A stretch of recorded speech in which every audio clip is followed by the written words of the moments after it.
Welcome to the Bangladesh Feminist Oral History Project presented by Bangladesh Feminist Archives. I'm your host, Tanvir Anai. This project brings together intergenerational Bangladeshi feminists whose work across classrooms, institutions, media, and intellectual spaces continues to shape our past, present, and futures. Today, I am honored to be joined by Dr. Nazia Manzoor, a scholar, educator, and editor whose work engages questions of literature, power, violence, and the conditions under which certain lives are recognized as fully human. Dr. Manzoor is assistant professor and chair of the Department of English and Modern Languages at North-South University and editor of books and literature at the Daily Star. Her work spans postcolonial theory, feminist thought, biopolitics, memory and trauma studies, and public intellectual engagement in Bangladesh. Professor Nazia, let's begin with your early intellectual formation. What first drew you to literature and theory, and when did questions of power, violence, and political responsibility begin to feel central to your thinking? Thank you so much for having me. It's really lovely to be here with you having this conversation. I think my childhood, particularly where I was deeply encouraged by my family to read as widely as possible, that probably helped shape me into the person I eventually became as an adult. Growing up in the 90s, Dhaka mostly, there wasn't much to do other than read for entertainment. We would spend afternoons nose deep into books. And I grew up reading mostly Bangla classics. So starting from the Rabindranath and Sharat Chandra and Bankim, but also popular Bangladeshi fiction, Humayun Ahmed and everyone else who my mother was reading. I was reading them at the same time. And I grew up learning from the books, I think.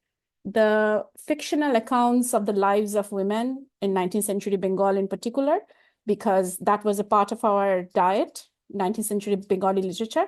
I think that truly helped shape my understanding of the conditions under which women are expected to live in patriarchal Bengal, largely patriarchal Bengal, and the ways in which women resist patriarchal control and they try to find their voice and how their agentic participation in domestic as well as political spaces are determined by their self-actualization.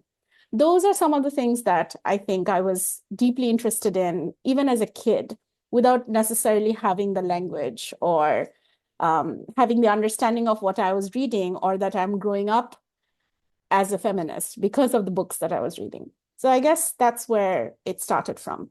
It is when I started university, where I did my bachelor's at East West University, where I think I learned to name the conditions that I was reading about, that the role that women are expected to play, or the many roles that women are expected to play, the many roles that girls are expected to play, the many challenges that women and girls specifically face in our country, in our culture, how much of that is ultimately about power, and ultimately all of the constraints that are traditionally put on women can be linked back to the politics of power itself. That, I think, I began to understand or began to develop a language to articulate when I was in university. And the introduction to feminist theory in my literature curriculum greatly helped me to understand and navigate my ways around literature, feminism, and feminist theory. And there was no looking back from there. Thank you so much for your answer. So my next question is to you. So you studied and taught across Bangladesh and United States. How did those different institutional and political contexts shape the kinds of questions you began to ask about being human, citizenship, and belonging? That's such a good question. I started my PhD in the US in 2017, fall 2017. And this was the first Donald Trump presidency. I remember when I got accepted into the program and I was planning to go to the US, my family tried to stage an intervention and they were trying to tell me, are you sure you want to go to the US? at a time like this. And I said, no, I think universities, largely liberal spaces, are liberal spaces. We're going to be safe. We're going to be fine. And given that time and given what's going on in the US, it now seems that those were much simpler times compared to what's going on in the US right now. But in March 2017, the Women's March happened across the US. I remember women who were protesting against Trump's presidency, Trump himself being anti-women. It happened all across the US and in various other parts of the world. Those were challenging times. Those were complex times in US history. And it bled into my teaching. So I would like to talk a bit about my teaching in the US because it wasn't very long. I've done that for about 3 years. I've mostly taught in Bangladesh, but I would like to talk a bit about the US context before I talk about my teaching in Bangladesh. But I was a very conscious instructor when I was teaching in the US. Conscious in the sense, before starting my doctoral program, I was already working as a lecturer in Bangladesh in 2 different universities. So I brought in classroom teaching experience, and I had done a master's in the US before, so I had some understanding of the US classroom and its politics as well. Even then, when I started doctoral work, I remember in our pedagogy seminars, the first thing that was told to us is our authority is going to be challenged in the classroom the moment we walk in because of several factors. One, as graduate students, we are at the bottom rung of the hierarchy, the academic hierarchy. We're not professors. 2, we are young and therefore do not have the prestige that automatically comes with being an older academic. 3, we are women. That's another disadvantage, as many surveys across Chronicles of Higher Education or other literary pedagogical journals tell you, women professors tend to perform underwhelmingly compared to their male counterparts in student evaluation. So that was the third thing. And then you add the layer of being an international scholar with an accent who is a person of color, an international women of color professor. So all of those will work against us. We were warned about that the moment we started our pedagogy class. And so we thought that there were 2 of us in our cohort who are international students, me and my closest friend, Eugene Pei, who's from Korea. We remember developing a kind of pedagogical principle at that time that you can either play it safe and you can teach your classes keeping all of these challenges in mind and try to avoid as many conflicts as possible, or you face it head on. And I think both of us decided that we are going to teach what we want to teach, the way we want to teach, and we're going to let the syllabi, as well as our teaching and our experience that we bring into the table, inform the classroom environment. And so I must say, teaching at University at Albany, where I did my PhD, which is 3 hours from New York City, the classroom was full of students who come from various backgrounds. Many came from New York City itself. Many were first generation immigrants. Many were first generation university students. There was a good number of international students. And I taught classes in postcolonial fiction, feminist literature, slave narratives. I taught classes specifically on women's voices across different genres and theoretical frameworks. And with the exception of maybe 1 or 2 cases, I didn't face the challenge and the pushback that we were warned that we were going to. And I do not mean to make it sound as if I did something dramatically different and that's why the classes were largely successful. I think the environment was open enough, liberal enough for us to have conversations about slave narratives by Harriet Jacobs in predominantly mixed race, mixed gender, socioeconomically not particularly disadvantaged classroom in upstate New York. It was possible to have that conversation. It was possible to talk about partition in this classroom and introduce the concept of partition to them right alongside something that they are familiar with, which is such as the Holocaust.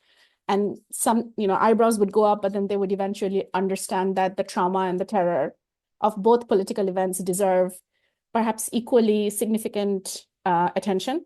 So that was also possible. And I noticed that students can tell when a faculty cares about the curriculum and cares about them. I genuinely did. And I can honestly say that I was able to connect with my students the 3 years I spent there teaching. There were challenges, but the challenges were not classroom-centric. The challenges were more administrative. The challenges were about being a foreigner and worrying about paperwork or not knowing whether external extended year funding is going to come through. So those were more technical aspects. And I remember being part of political movements around that time. Black Lives Matter was a huge movement that was taking place at that time. And I was actively involved in the movement, but I remember not being out in the street protesting. And this comes down to passport privilege. Even within the activist network, within the university, it was advised that international students shouldn't go out because if they're arrested, then it's much more difficult to release them. As an international student yourself, living in Minneapolis, I think you completely understand. So those were, I think, it was a very, very, I would say, cherished time of my life in terms of my academic and intellectual growth. It had its challenges, but nothing compared to my actual teaching in Bangladesh, which I would like to talk about a bit. I started teaching university in the fall of 2010.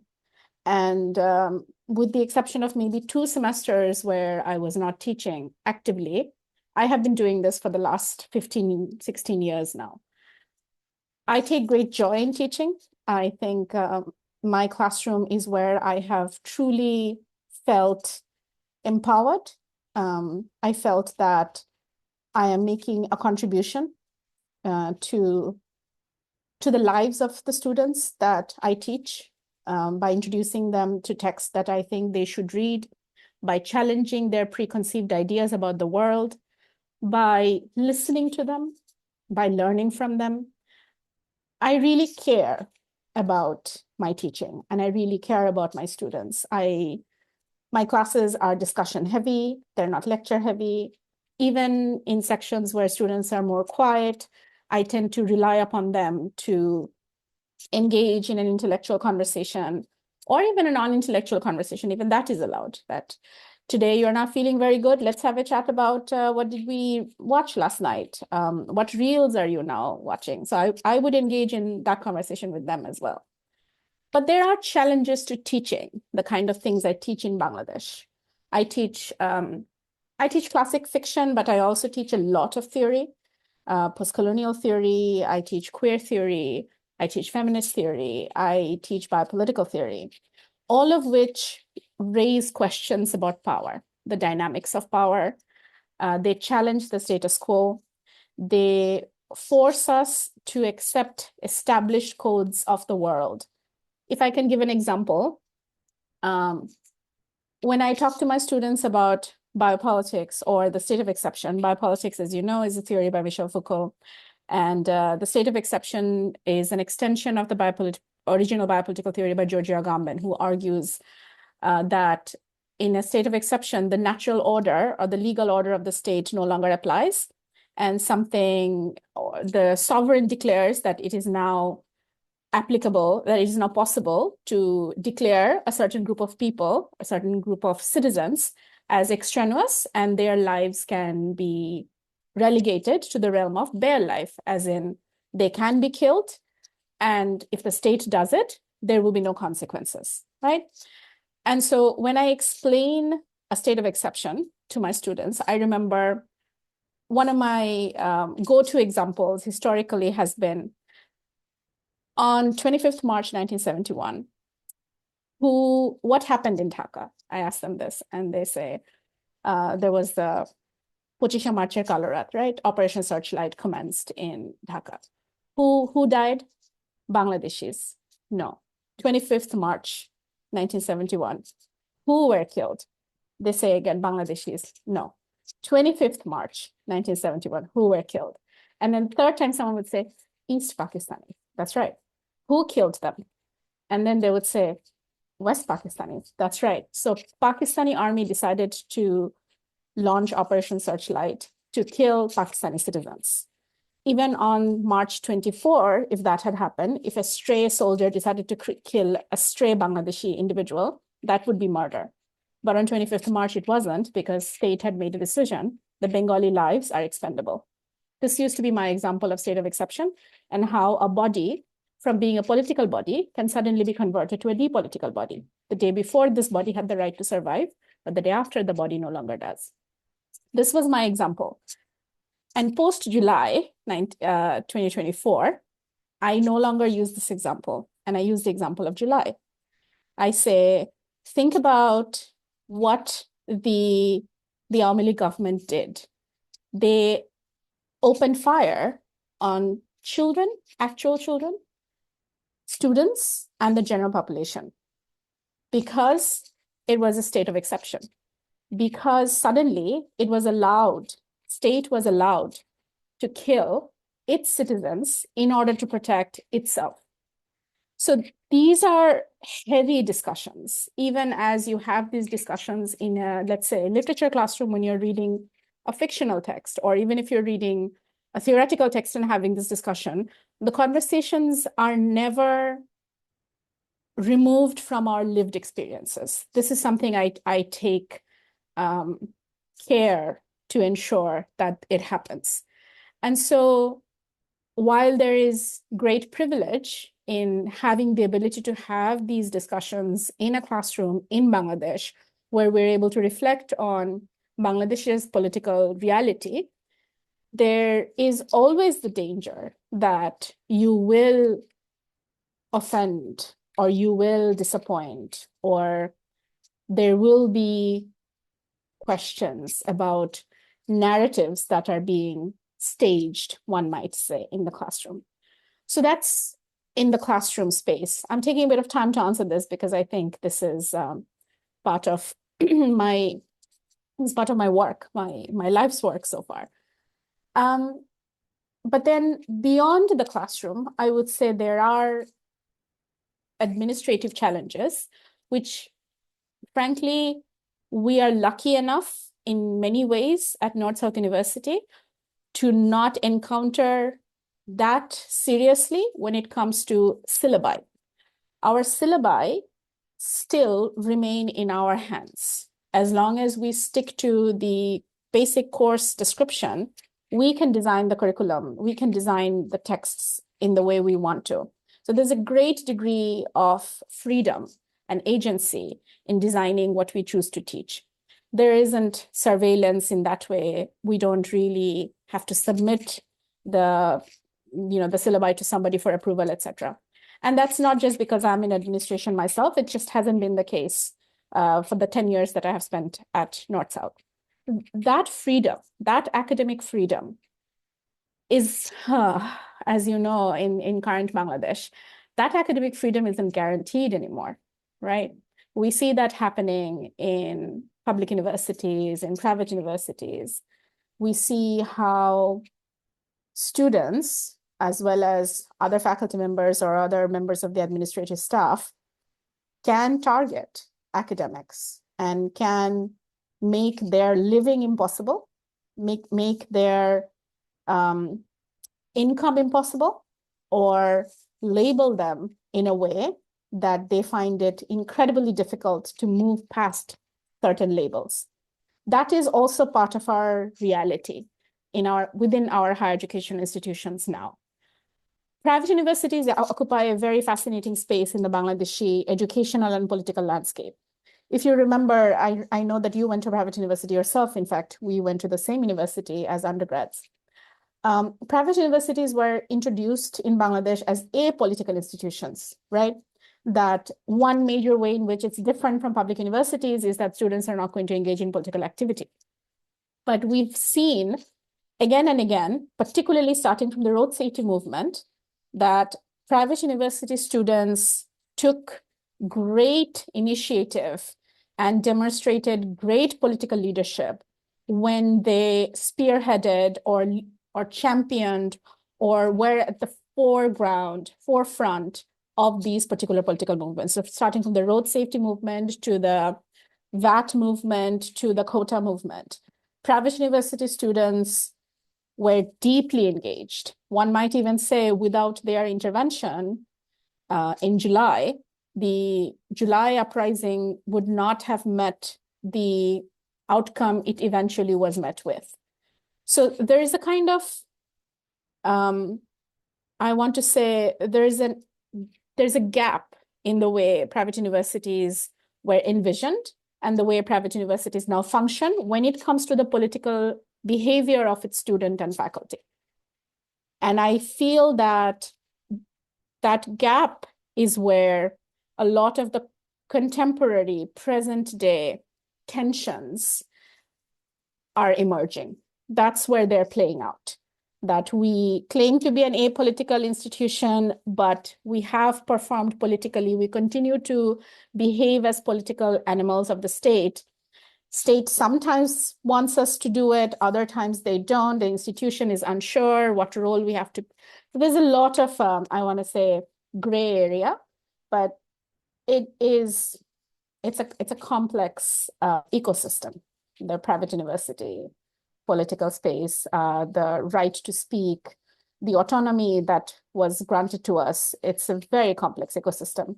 And Bangladesh's politics being at a crossroads at the moment with an election coming up in a few weeks, a lot will depend on what happens after this election in terms of what can be discussed, what can be taught, and eventually what academic freedom would look like for us, I believe.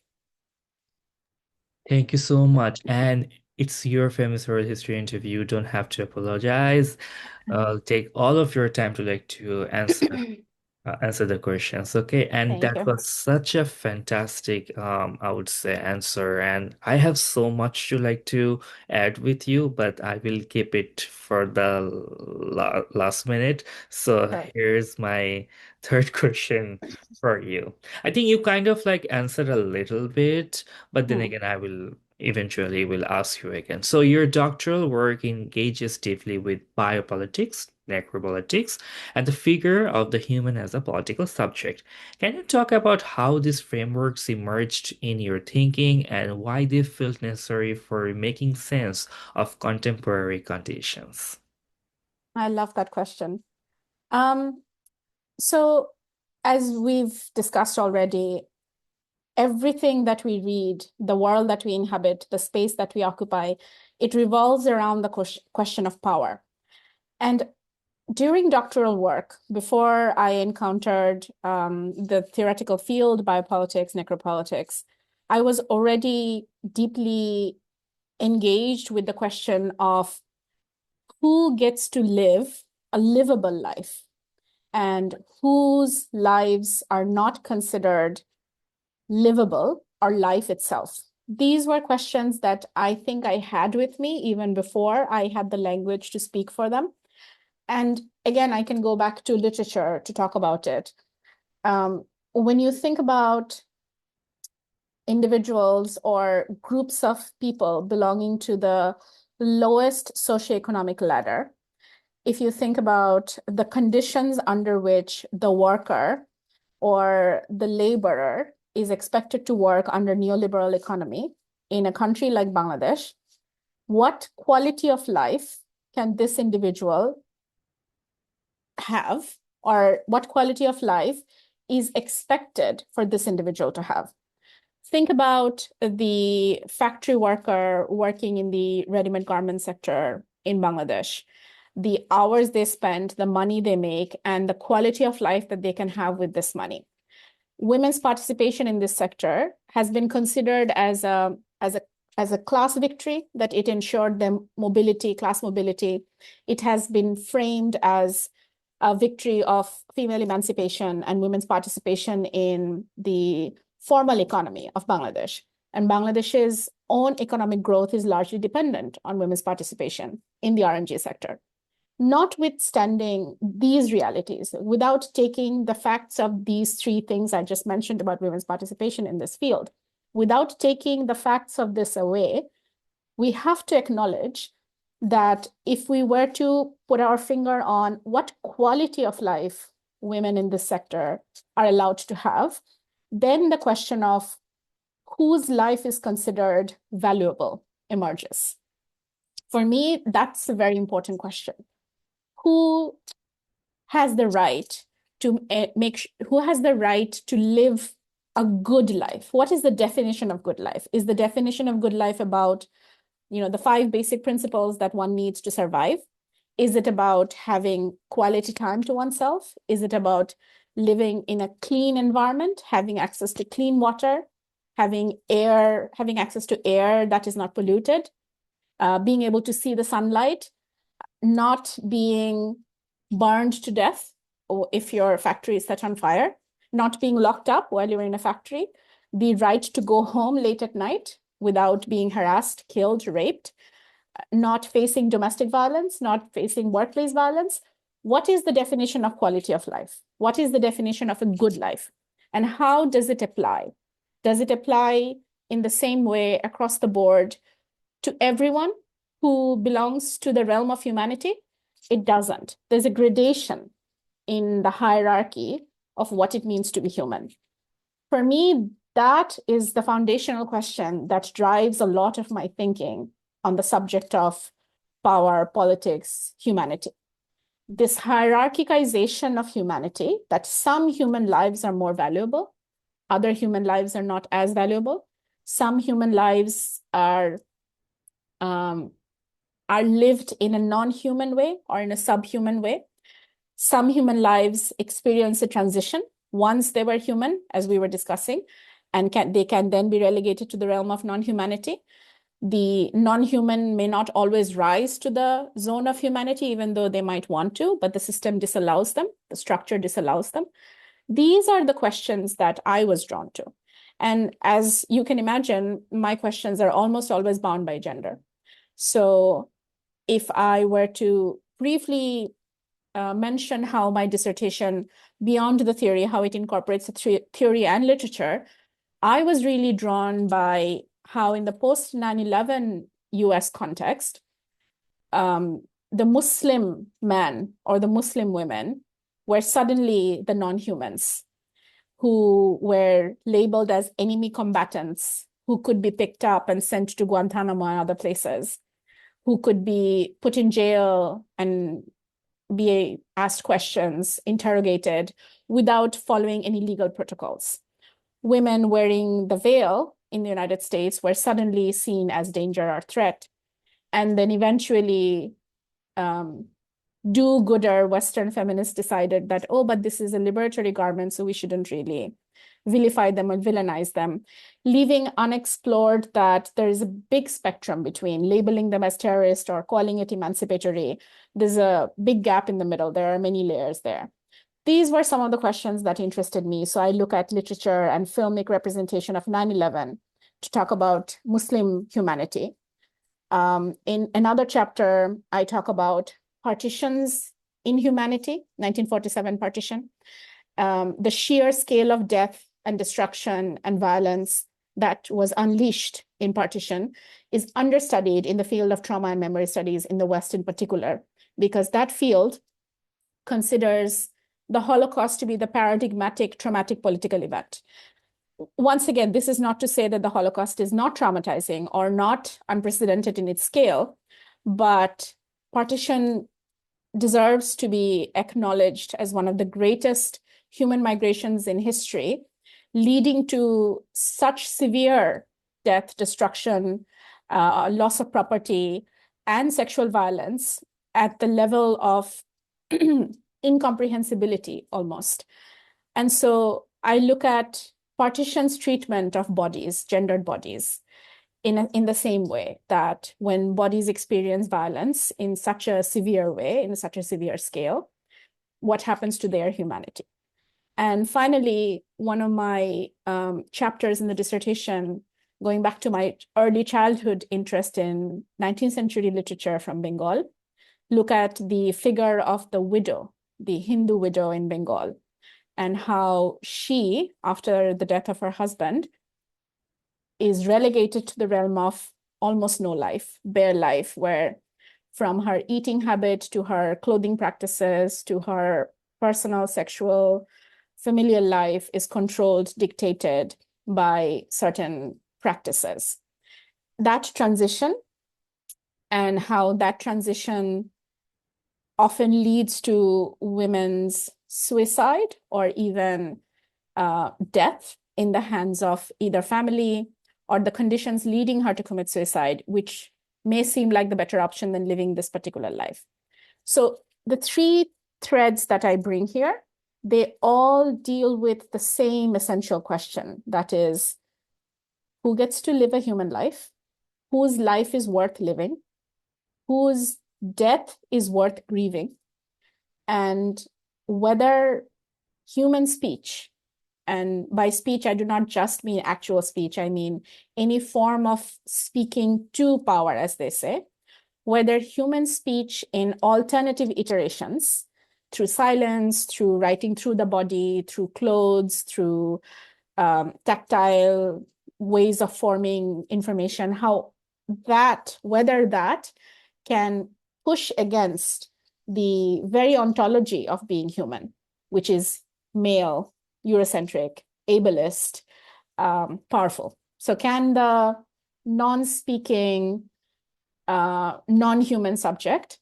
challenge our understanding of the speaking subject himself? And I am saying himself carefully here. So those are some of the things that I am driven by when I'm thinking about my politics, when I'm thinking about my writing, when I think about my syllabi, when I think about my intellectual engagement with the classroom, as well as my own scholarship. These are the questions I'm driven by. And so even when I look at politics now, whether in Bangladesh, in the US, or anywhere else, I think about who has the right to speak, who is being silenced, who gets to live a good life, and if someone doesn't, then why not? Thank you. It was very heavy, but thank you so much for all of the work you have done, and it sounds really, really important in general. Thank you. Thank you Thank so you. much. So much of your work examines how violence becomes normalized, how some Hmm. lives are made visible and other disposable, which you have discussed in the previous question, Yeah. very in a full length, but I would love to hear more from you. So again, I'm repeating the question. So much of your work examines how violence becomes normalized and how some lives are made visible and other disposable. How do Hmm. gender, race, religion, and post-colonial histories shape these processes in Bangladesh? This is such an important question, right? The normalization of violence against certain bodies. Think about even in present day Bangladesh, when the July uprising happened, we had all hoped for a discrimination-free political space. And increasingly, I would say, um, within the first 2 or 3 months, we started noticing the very opposite of that. We started noticing that while women were actively, heavily involved in the uprising, many women leaders led the movement themselves. But immediately after the uprising, deliberate attempts have been made to displace women from the political space.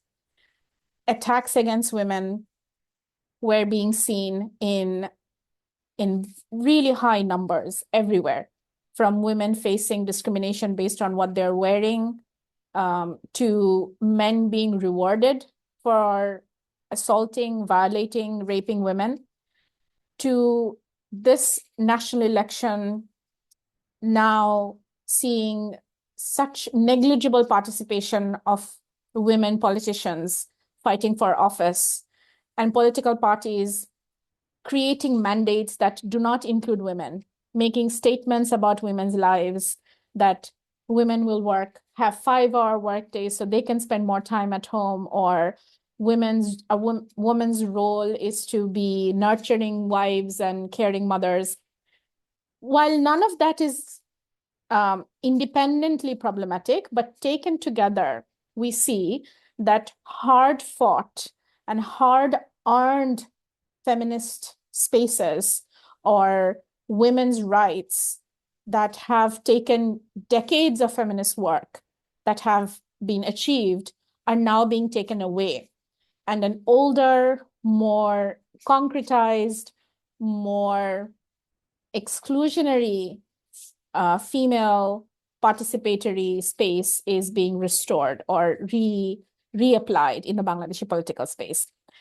And in a culture where misogyny is still something that is considered to be the norm, when you see such violence, when you see such erasure of women from the public space, you can't help but feel that this is normal. This has become normalized, and there will be no alternative. It feels frustrating in that way. Beyond July also, Bangladeshi domestic space, Bangladeshi political space still makes it impossible to talk about women and the violence they experience, women belonging to the indigenous community and the violence they experience in the hands of the state, in the hands of majority Bengalis. What happened to Bam women, what continues to happen in the Chittagong Hill Tracts area, it's still considered a subject that is not worth delving into, or that doesn't get the kind of attention it deserves.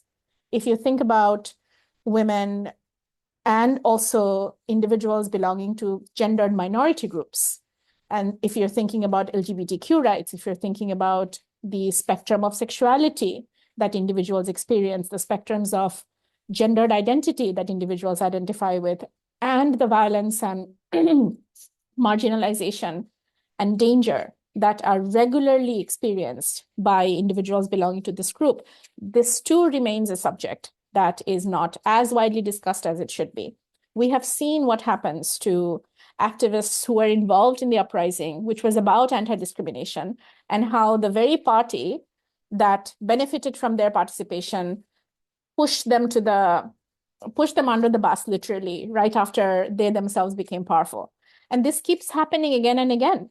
Women and minority subjects, religious minority, gendered minority, sexual minority, ethnic minority, they continue to face significant violence, backlash, marginalization, and erasure from our political space.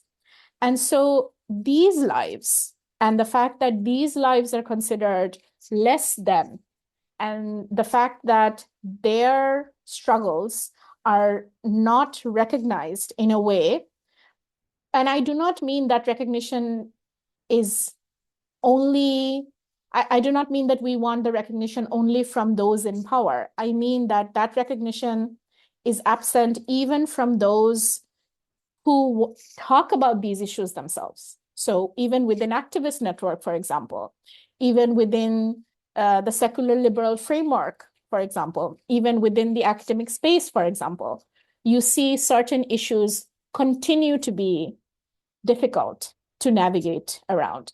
And so I guess this is what I mean by identities, and the intersection of various marginalized identities lead to certain subjects being treated as less than human, certain subjects living lives, being forced to live lives that are not livable, and certain deaths, as well as certain violences that are experienced by these bodies, are seen as the norm. They have become normalized. That, of course, women who are out in public wearing whatever would be harassed. Of course, if you are the only visibly queer person in a bus full of individuals, of course, somebody is going to say something inappropriate or worse, physically assault you. It is this mindset that I think we have to constantly fight and raise our voice against. And frankly, sometimes it's frustrating that even now, that in 2015, we are having to defend a woman's right to work more than 5 hours a day, for example, or that women should be allowed to participate in the national election, not as a token of a certain party, but in her own political right. So it's sometimes frustrating that we are fighting battles that have been fought before, but it doesn't matter. We're fighting it again, and with a force that is stronger than before, with the kind of urgency that I think maybe wasn't there even 20 years ago, or 30 years ago, or maybe I am being probably slightly optimistic in thinking things were better 20 years ago or 30 years ago, but who knows? Yeah, what knows? But Who yeah, knows? that's more like a radical optimism, right? Fair enough. Yeah, Yeah, kidding. Yeah. yeah. So thank you so much for your really, really nice answer. Like, very in-depth answer. Thank you. So you have taught courses in post-colonial theory, feminist studies, South Asian writing, and contemporary literature. So what does it mean to teach these materials in Bangladesh today, especially in moments of political anxiety and moral policing? What a good question. Yeah. Um, I can tell you some examples maybe, which will probably illustrate some of the intricacies of teaching these things. So in my contemporary literary theory syllabus, I teach queer theory without labeling it as queer theory. So they would be introduced to some of the texts that are important, but I wouldn't necessarily put the word queer on my syllabus. This is just a careful, conscious decision that I have made in order to buy some safety for myself, in order to ensure that the course isn't canceled, etc. So that's one example. Um, Feminism remains a really fascinating thing to teach in the Bangladeshi classroom.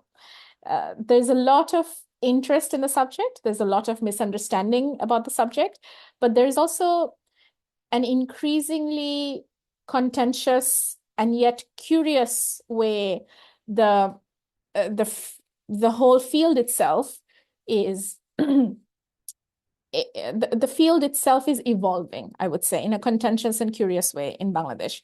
What do I mean by that?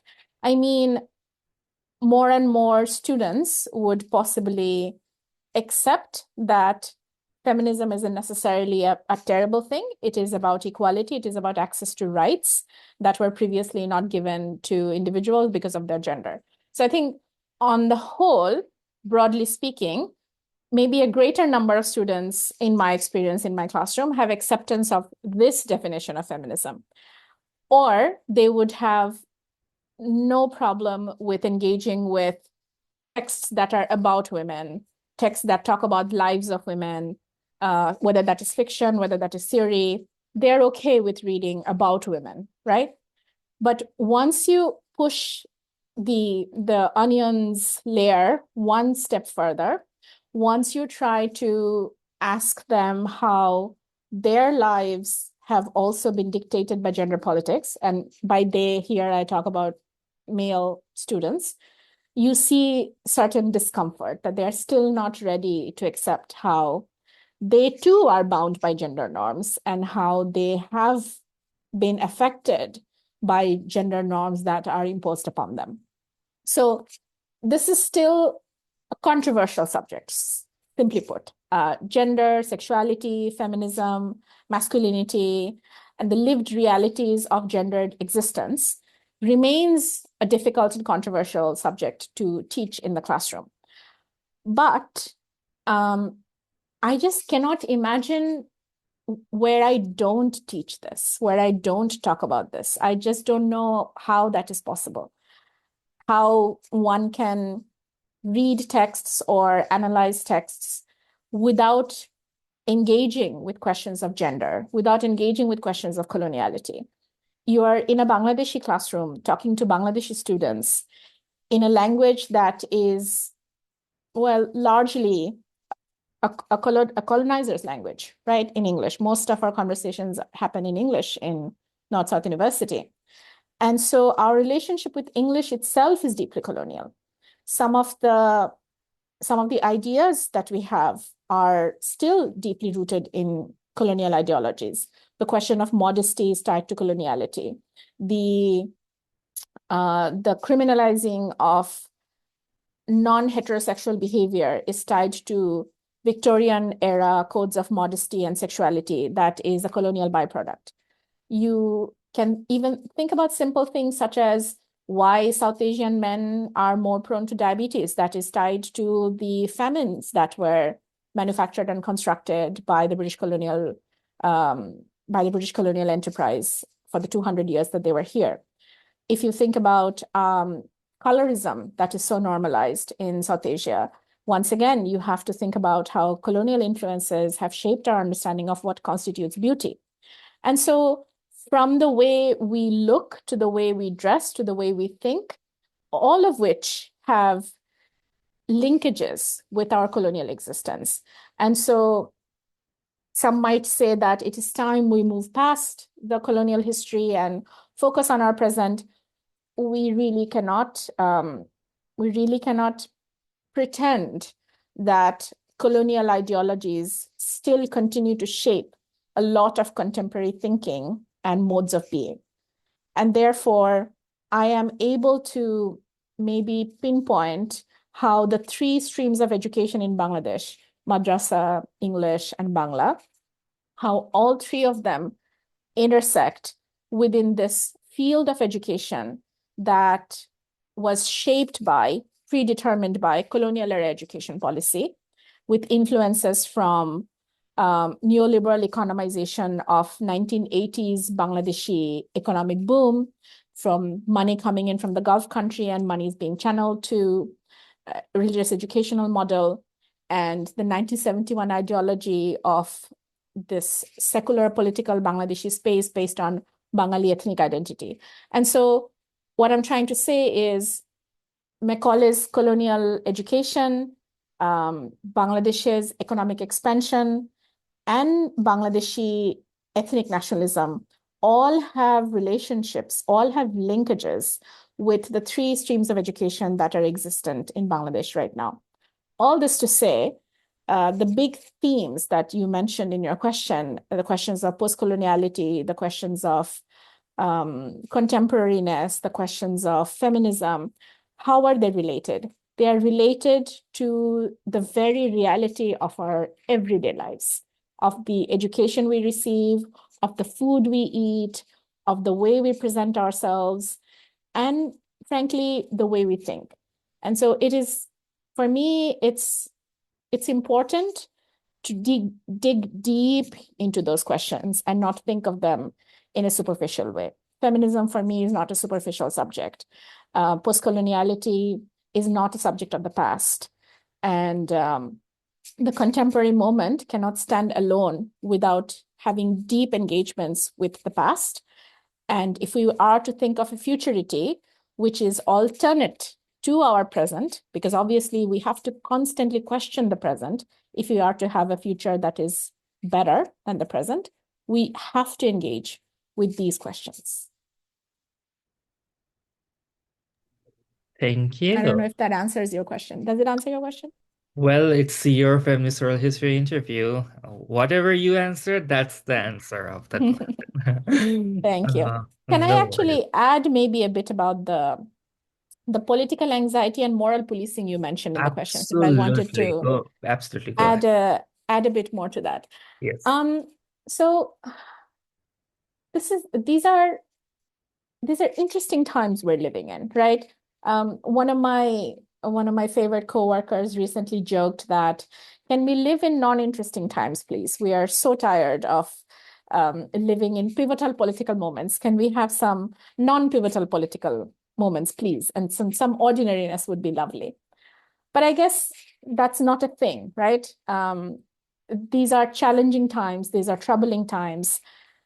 Ideologically, Bangladesh is split right now. And so that fracture, that fragmentation of our very national identity itself, like what it means to be Bangladeshi, what it means to be Bengali, what it means to be Bengali Muslim, Muslim Bengali, Bangladeshi Muslim, what kind of Muslim are you? Whether or not you still believe in the secular polity of Bangladesh, whether there is any room for secular humanism, there is any room for secular liberalism. These are fundamentally important, complex questions that Bangladesh right now has no definitive answers to. And so, as thinkers, as citizens of this country, as individuals who deal with young people, as someone who spends her entire time surrounded by young people, we have to constantly negotiate our relationships with these questions. And so, the anxiety that you speak of, the political anxiety, for me, ultimately, is about the anxiety of identity. Who are we? What we believe in? And what kind of lives are we allowed to live? That anxiety is very real, but one cannot run away from those anxieties. One must engage with them, fight with them, and I suppose hope that through constant conversations, maybe negotiations can be made. As for moral policing, it's interesting that you bring it up. It has become really hard to go through newspapers um, or follow on social media the sort of moral policing that women and minority subjects in particular are experiencing. Once again, it goes back to how women are clothed, right? This seems to drive much of our discourse of life itself in this country. There's so much heated conversation about women having to do podda, or women should be more modest. And if X party comes to power, more women will be modest. And once women become modest, society will be golden, right? That is the conversation that you keep hearing again and again everywhere. And it kind of makes you wonder where this anxiety is coming from, because this is also about anxiety, wanting to police freedom of expression, and clothes are a form of expression of freedom, wanting to police freedom of expression, wanting to surveil movement, wanting to restrict movement and participation of women and minority subjects must come from some form of anxiety that if we don't control them, XYZ will happen. What is the XYZ? Is it the wholesale degradation of society's moral fabric? Is it fear that women will create a utopia, Sultana's world, where men will no longer be necessary? Like where exactly is this anxiety coming from? And how can we counter this anxiety that is leading to not just a theoretical moral policing that is affecting individuals on a theoretical or abstract level, but that is truly endangering the safety and security of people's existence, people's actual literal existence on this planet, in this country, is being, it's dangerous to live as a woman in this country right now because of a certain anxiety that persists, that if we don't control the woman, something terrible is going to happen, right? And so I just wanted to say that I find the current climate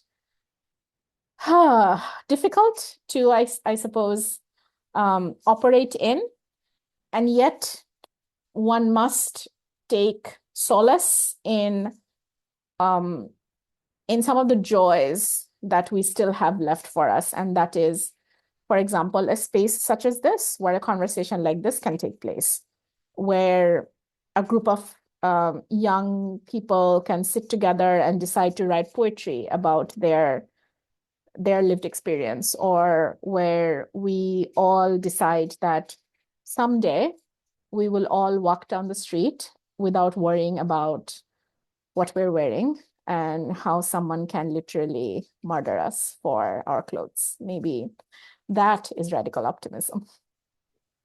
Thank you so much. I'm so glad that I kind of like brought up that word, You radical did. You optimism. did. Thank you. I appreciate Yeah. that. Yeah, because I think particularly right now what's happening over the world, like in contrast to US and Bangladesh, I think chaos. This is the Yeah. word I use a lot right now. Yeah. And I'm not an optimist. I'm a very pessimist. So I say always like, radical pessimistic all the time. But then again, yeah, radical optimism is something I'm trying my very best to like to use it because of like I don't think like pessimism is Mm, always the the medium of like um carry on your frustration. So I that's agree. why, yeah, that's I why agree. radical optimism, I think I use it. And I'm so glad that like you spoke so beautifully in that sense that you are from academia right now in Bangladesh, which is right now epicenter of scrutiny. As you know, Mm, like a few days ago, there's two of the teachers were being sacked from University of Asia, uh, mhm. University of Pacific. Asia Pacific. Asia Asia Pacific. Pacific. I'm so sorry. That's okay. I That's butchered okay. the name. I used to work in UPL, and like this particular university is, Right next door. right next to, yeah. Yeah. And it's so sad that like right now we have become in such a situation where like tolerance has become such a, like a, I don't know how I should say this. Like tolerance has become such a like a shaky word for all of us, right? Like we have Yeah. become so intolerant where Hmm. we are being told like after 2024 July Revelation, everything is right now in the table and we will be like in this together, whatever our opinions are, whatever our Yeah, religious commitments are, whatever our sexuality or gender identities are, right? But then again, that was a sham. And it was. I really applaud. I really, really, particularly you deserve the applause to like to be the firm and like also doing your academic and your teaching job so nicely. And we need academics Thanks. like you. So please, we are with you and good, good luck. Thanks. Let's hope we all survive this. Oh, I don't know absolutely. how, but We let's just all hope we have do. to survive this, but then again, it's such a scary time. But also, It this is is. a time we also be have to firm about our academic, I would say, academic integrity as well, right? I Like we agree. cannot just let ourselves to like to be caricature in this, whole witch hunt circus, right? Like the, I the agree. yeah, like you say academic freedom, you say freedom of speech, and then you just like, witch hunt people. You do not Exactly. slightly agree with that. Yeah. Yeah, exactly. Sorry for the commentary. No, no, no. It was important. It Yeah, was let's helpful. thank you so much. Let's move to the next question. So this is a really interesting question for me as well, and also I really love to hear from you because I never taught in Bangladesh. My first experience teaching here in with USA students, right? And I started with in Oregon State University. I always had this fascination and also this whole, kind of like, this wish to like to teach in, Bangladesh setting, I would say Bangladeshi students or, students in Bangladesh. But also, I grew up here, so I know the context, like what Mm. that would be gone. But I'm still very curious about that. So, as you have taught both in US and Bangladesh, and you know much better than me because you're right now a full-fledged professor and or, and teaching for a very, very long time. So, I really wanted to hear about from you that how do students respond when discussions turn into gender, sexuality, nationalism, and or religious Mm, intolerance? What kinds of tensions or openings do you see in the classroom? What a lovely question. Let me preface by saying I teach at North South University, which is a private university, and one might say one of the top universities in the country in terms of the kind of students we get, and also in terms of faculty strength in their education and research. So that already puts us in a privileged position, right? And from that position, probably I can probably engage more with the question. The subjects of gender and sexuality are not taboo in our classrooms. They are received with, I would say, slight trepidation when it begins. When we first start reading about these subjects or when we first start discussing them in the class, there's a great degree of hesitation to get into it because they are probably trying to assess where I stand as a faculty before they can engage deeply with me. But over a period of time, I have learned that there might be some lines that students will not want to cross. For instance, openly, nobody would want to engage with questions of homosexuality, for example. Um, Even though in private, many students would come and engage with that question, identify themselves as belonging to certain minoritized groups and feeling the threat of being exposed to students who are not welcoming of their identity. But in class, almost everyone is slightly cautious about that. Similarly, the question of religion is a complex question. In recent years, I have had students be uncomfortable with discussions around Islam, Islamization, fundamentalist Islamic ideologies, and Islamophobia. Those questions are difficult sometimes to engage with in the classroom. Once again, I have to say that overall, my experience teaching at North South has been largely positive, and I have not faced a great degree of scrutiny and I want to say, to borrow a phrase from you, witch hunt that many of our other colleagues are facing in other universities, and that may be tied to my privilege of working at North South, my administrative position at the moment, or perhaps the hopefully respect and appreciation I hope that my students have for me now that they have known me for a long time, especially recurring students. So I want to be cognizant of the privilege that I have in being able to say this even now, that I haven't experienced a great degree of unpleasantness in the classroom when we talk about issues of gender, sexuality, or religion. Having said that, the environment is rapidly changing, and one must, by one, I mean academics such as ourselves must always be slightly wary or slightly aware that the script can be flipped anytime. Just the other day, a colleague and I were discussing, after having watched what is happening to our colleagues at UAP, that we don't know what is being recorded. Maybe a joke we made in class or in passing many years ago, someone remembers it. Maybe we have liked a post on Facebook, someone took a screenshot of it.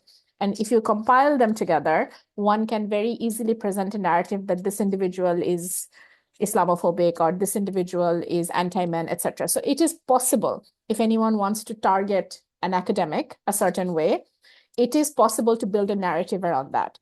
And the very fact that this colleague and I are having this conversation in light of what is happening with the two faculty members at UAP tells you about the environment and how it is rapidly shifting and morphing into something slightly more nefarious or slightly more alarming than it used to be even 5 years ago.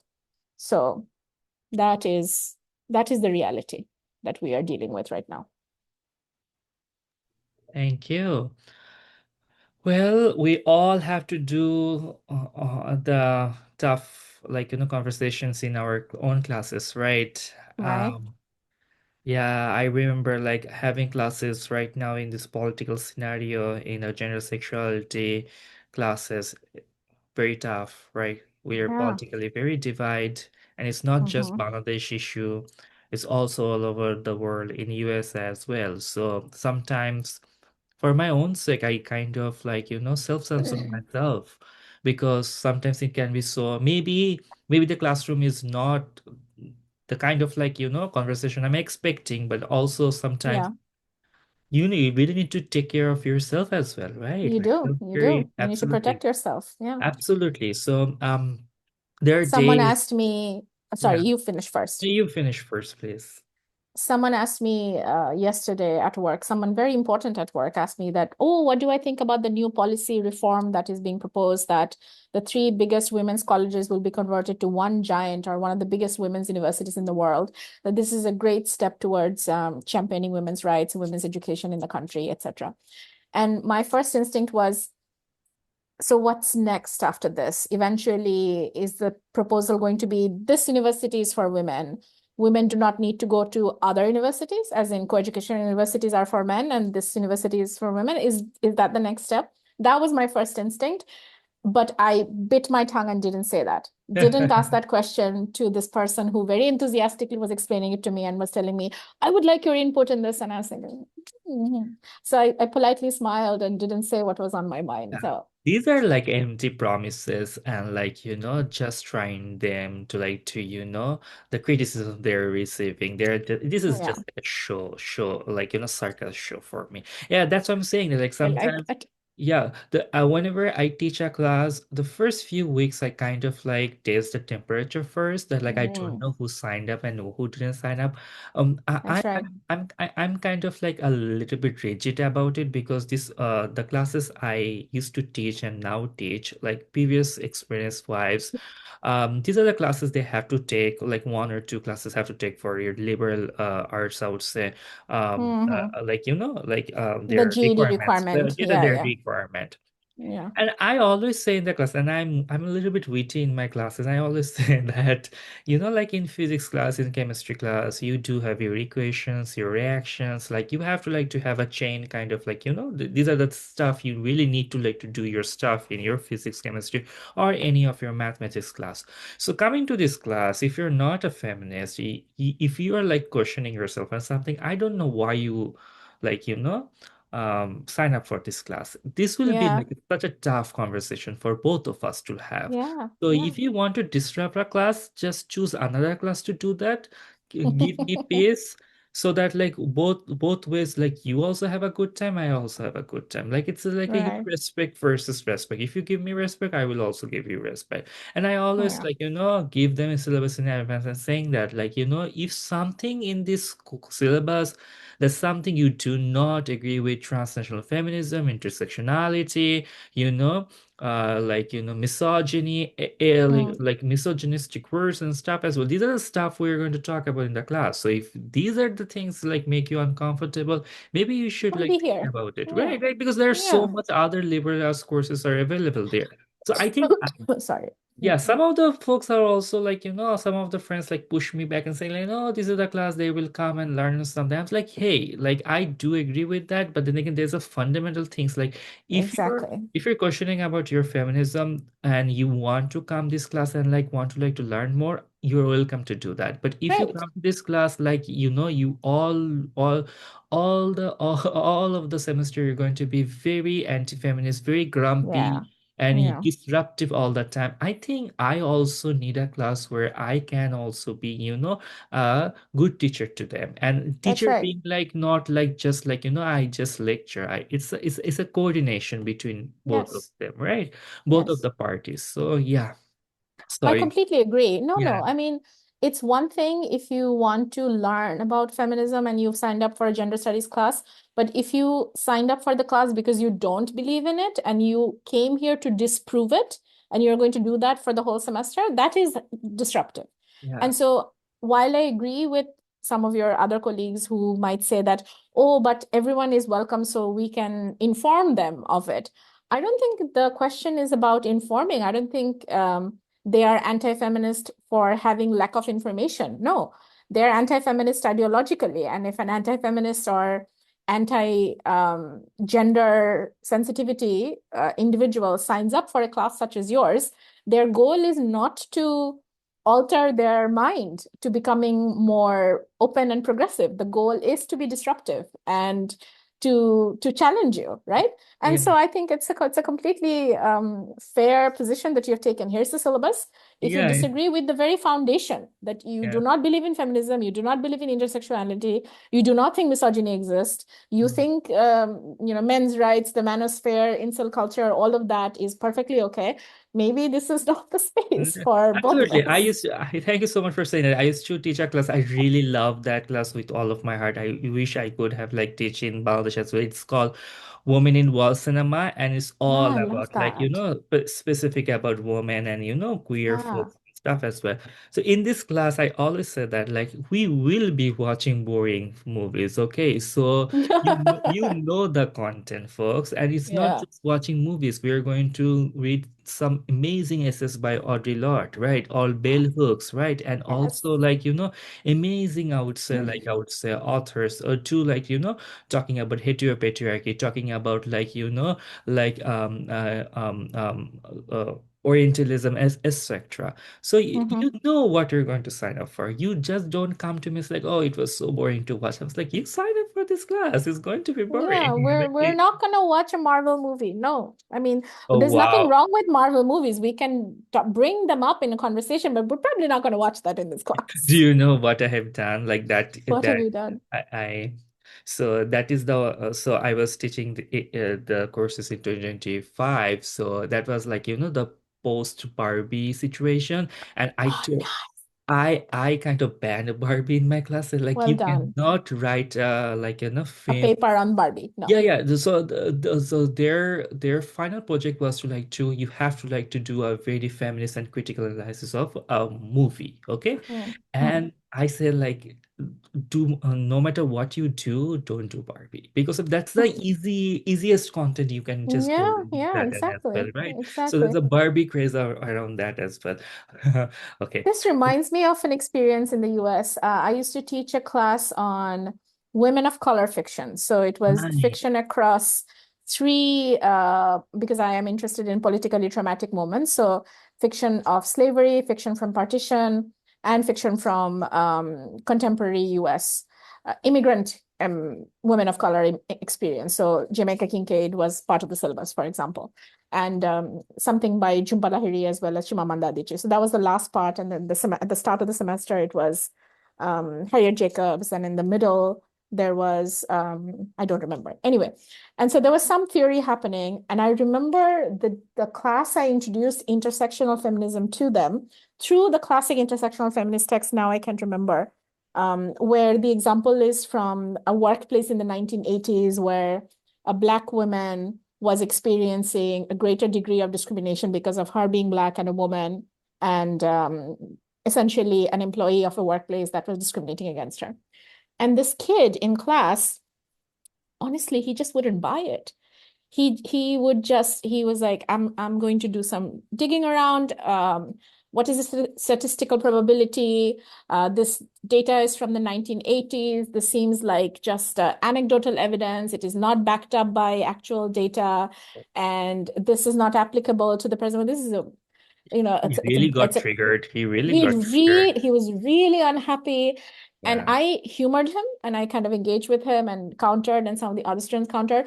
And at one point, just one other kid started, just asked him point blank, man, why are you in this class? This Yeah, class is about absolutely. women of color fiction. Yeah, Why are you in this absolutely. class? Just at the back of the, I still remember the rest of the class burst out laughing, and I tried really hard to not laugh because Yeah. some students said it before me. And I'm like, yeah, why are you here, man? Yeah, no, that's really I really love that course. I think I that's really interesting course to like to teach as well. I remember in my classes, most of the people are like women and also queer folks, and I think I felt that like this particular class was like a ranting session for them a lot of time. Love that. Yeah, and other men who like one or two, three or four men like signed up. They feel sometimes like you Left be in out, the conversation or you just opt out from the step conversation. back. It's more likely that. But nah, most of them were like very nice to me. I never had a really bad experience in my class. There are two or three I'm glad. situation when I used to teach gender and science. There's a Mm, lot of like talking about like because a lot of folks kind of like thought like in gender science we are going to talk about like men versus women, like the discrimination or something. I was like, no, we're going to talk about colonialism, we're going to talk about settler colonialism, we're going to talk about yes. food inequality, everything is Exactly. together. We're going to do that. I think there's a one student she didn't, and it's so interesting. She said like, I'm a feminist, I go to all the women conferences, but this particular instructor, all they kind of talk about is like settler colonialism and colonialism. I was like, these are the classes you attended, and all of those classes you don't attend. So Unfortunately, the that's classes you why. attended, not attend, talked about other That, things. that's why. That's why. Okay. My next Yeah. question is for you is that alongside academic work, you were deeply engaged in editorial and public-facing intellectual labor through the Daily Star. I love the work you do in Daily Star. Thank So, you.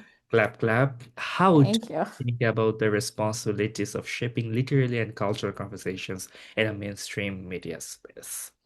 Thank After you. Star Weekend, I just like have faith on Daily Star books. So, like, Oh, yeah. thank you. Yeah. That means a lot. I'm really grateful to hear that. Um, so I love this question so much because I get asked this quite a lot, that how do I manage, especially after I took over as chair? Why am I still doing Daily Star? And I always say I do the two pages, the books page and the literature page, as well as the online content for Star Books and Literature, because I am passionate about it. And the reason for that, I can maybe say that through an anecdote that the editor of Daily Star, Mr. Mahfuzanam, told me when I first met him for the position. He said, think of it this way. When you write a scholarly article, how many people read it? And I kind of laughed and said that at 10, if I'm lucky. The joke is your PhD dissertation is read by 4 people if you're very popular, 3 people on your committee, and maybe one person you're in a relationship with or who is like best friends with you, right? No one else is going to read your dissertation. And he said, but whatever content you put out there through the newspaper, thousands of people are reading it. So you genuinely have the ability to shape conversation. I take that responsibility seriously because this goes back to the question of academic freedom. But here I would say the freedom of open-mindedness and liberal-mindedness, right? In a country where the intellectual space, whether in terms of how literary expressions are made or what voices are amplified and what voices are silenced, that space is constantly threatened. That space is constantly being squeezed. Notice the attacks against cultural institutions, such as Chanot and Udichi, that happened in December, alongside the assault and fire at Daily Star and Prathomalo. Notice how shrines, notice how the spaces for open-minded existential conversations that happen in mazars and dargahs, those spaces are constantly being targeted and squeezed so that independent, liberal, free-thinking, open-minded conversations are not staged in a public domain.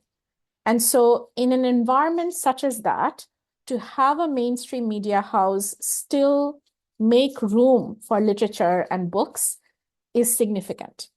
And I take that responsibility seriously. I take that participation in public discourse and public intellectual engagement seriously, and we have to.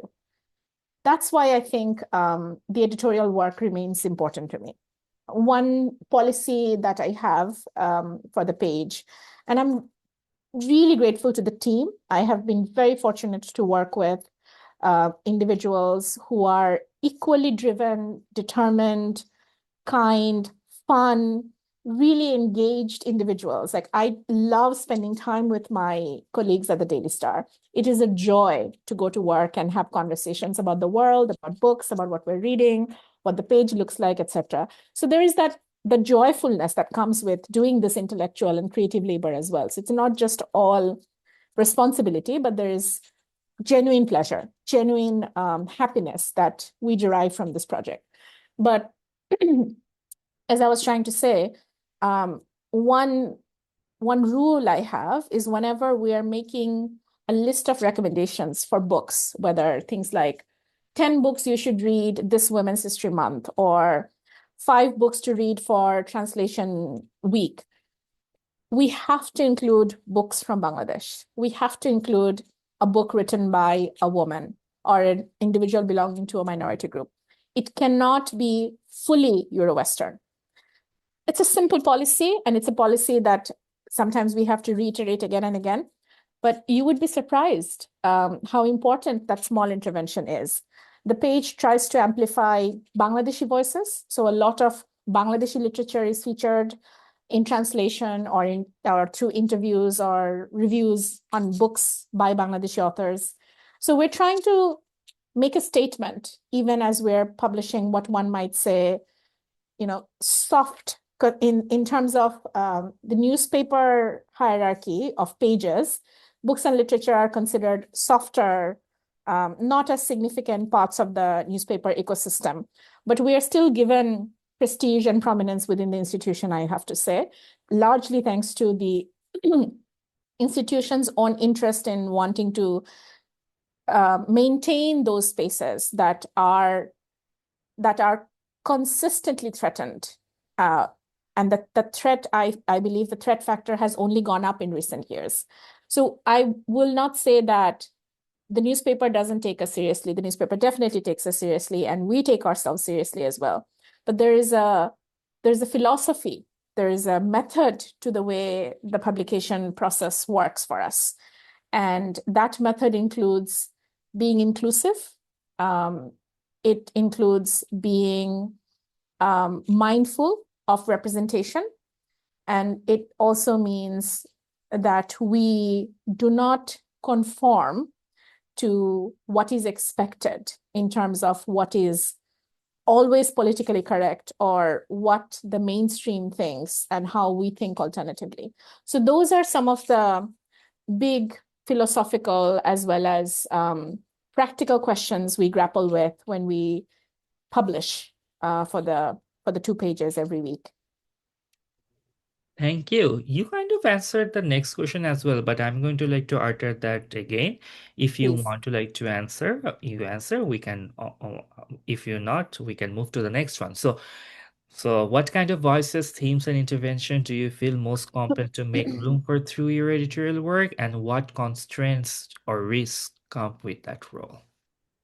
Let me talk about the constraints and risks first. When I started during the previous regime, the previous political regime, we were told to not publish anything that directly offends the first family, that directly offends a security establishment, or that directly offends the dominant religious base, right? So 3 subjects we were careful to, we were told to be mindful of when we publish. Other than the first family, I would say those constraints are still very much in place. So we have to be a little careful about which content will lead to a group of individuals wanting to come and set us on fire again. Because it is no longer an empty threat. The office was literally set on fire with 28 people stuck on the roof. 28 Daily Star journalists were stuck on the roof while the office was set in fire.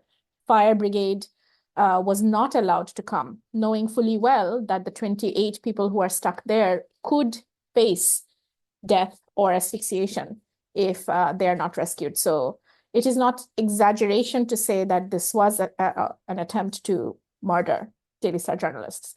So it is not exaggeration. The fear is not exaggerated when we say that we have to be mindful of who we are alienating and upsetting when we publish content.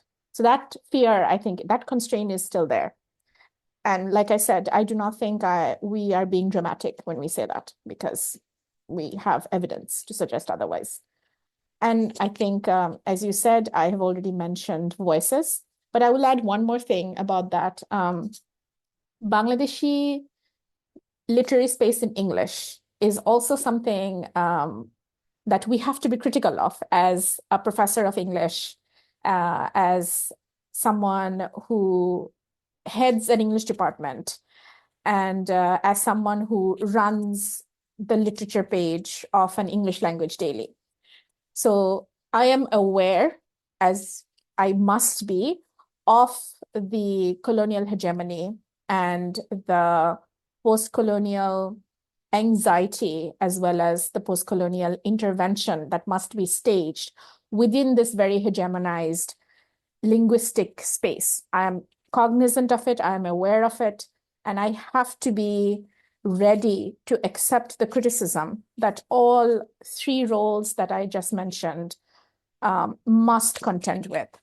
Therefore, Bangladeshi writing in English is not a genre that I can uncomplicatedly simply only celebrate and champion. We have to be mindful of, once again, the privileges that come with being able to creatively produce writing in English. Um, we have to be mindful of one's class position and how class position and connections as well as access can help their voices being heard more than someone who lacks those very same things. And one has to be, particularly in a position that I am in right now, I have to be mindful to take the extra step to ensure that we do not only hear from voices that are privileged, that have access, that have historically had more power or historically have been more had more proximity to power and therefore have had the opportunity to publish or have had the opportunity to even be creative enough to publish. You know what I mean? So I need to take that extra step to make sure that we're not reading the same materials from the same Bangladeshi authors who have been dominating the space for the last 20, 50 years. And so therefore the pages are always looking for younger voices. I'm looking for writers from outside Dhaka. I'm looking for writers who write in Bangla and other Bangladeshi languages so we can translate them and publish them in English because ultimately we're an English newspaper. I'm looking for writers who write about Bangla texts, but in English. And if they do write in Bangla, then we would translate it into English and publish it so that it gets a wider audience. And I am not very keen on the mutual back scratching that goes on in the very niche Bangladeshi writing in English space. This is what I mean by not only amplifying voices that belong to gendered or other forms of minority, but also literary voices that have historically within the Bangladeshi space have had difficulty in getting their voices heard.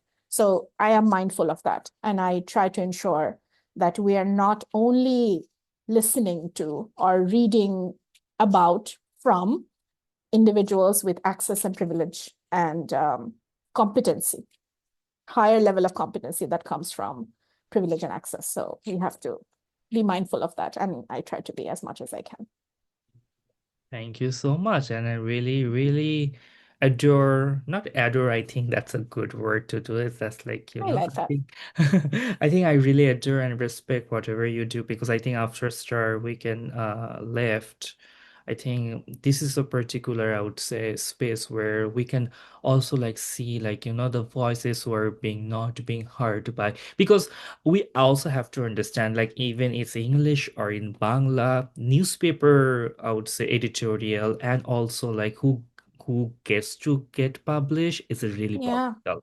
It's Oh, all yeah. about like connections, it's all about like, even you have Absolutely. and I'm so glad you have mentioned about like the elitism runs through the English writing groups or Yes. like, here as well because Absolutely. it's all about class, it's all about like power, it's all about lineage, right? Yes. And that kind of like back sketching each other and like you just because it's not about the content you write, it's about like what kind of class or like the family you Yes. belong to. And that's Exactly. how that whole respectful, I would say, words come out, that sense, right? So thank you so much for saying that, and thank you so much for producing so many different voices and so many different contents which we would be not able to like to see in a mainstream, I would say, Oh, thanks. um, That's very sweet. newspaper. Yeah. uh If I could say a bit more about that, Absolutely. because privilege and power, as well as access, truly determines who gets to be creative in English in this country. You have to have the training, you have to have the free time, you have to have the the actual ability to maybe make time or buy time where creative exercises can be made without compromising on your day job, or a day job is not essential. So on that level, we are already delimiting the possibility of people who cannot make that time to participate in creative arts. So there is that constraint. The second is, who is publishing? Who is able to publish themselves, pay for their own publication themselves, meaning, that means that their work is out there, but someone who's talented and no one would want to invest in their work and their work is not out there. Third, who's doing the review? It's a friend doing it. It's a well-wisher doing it. It's an important person whose grandfather was friends with that grandfather, and they're writing each other's book reviews, and that drums up interest, and that hopefully maybe sometimes reflects on the sales of the books as well. So if you've had that education where you have gone to international schools or English medium schools, and you've gone to MFA programs or fancy advanced degrees, which enabled you to write a certain way, to think a certain way, and you've had very little difficulty in getting your work published, and you also had very little difficulty in getting your work favorably reviewed. That is one category of Bangladeshi writing in English. And I'm not saying that there isn't good content within this category. I'm not saying that all of the Bangladeshi writing that falls under this category is flawed or somehow not as engaging as the other category that I'm interested in, and that is individuals who haven't had that kind of access, individuals who struggle to write, who struggle to get their work out there, who do not have the right connections.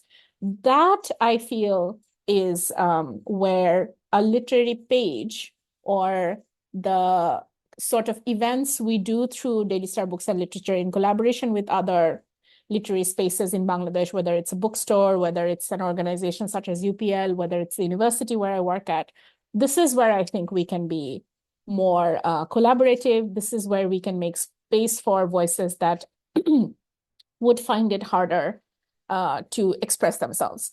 And to give you an example, we run a monthly writing contest at the Daily Star where we give a prompt and anyone is welcome to submit writing. So this means that we're not publishing the same people again and again.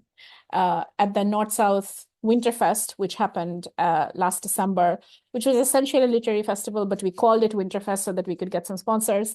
The writing contest was done in collaboration with the Daily Star. The top three writers from the contest will get their work featured at the Daily Star.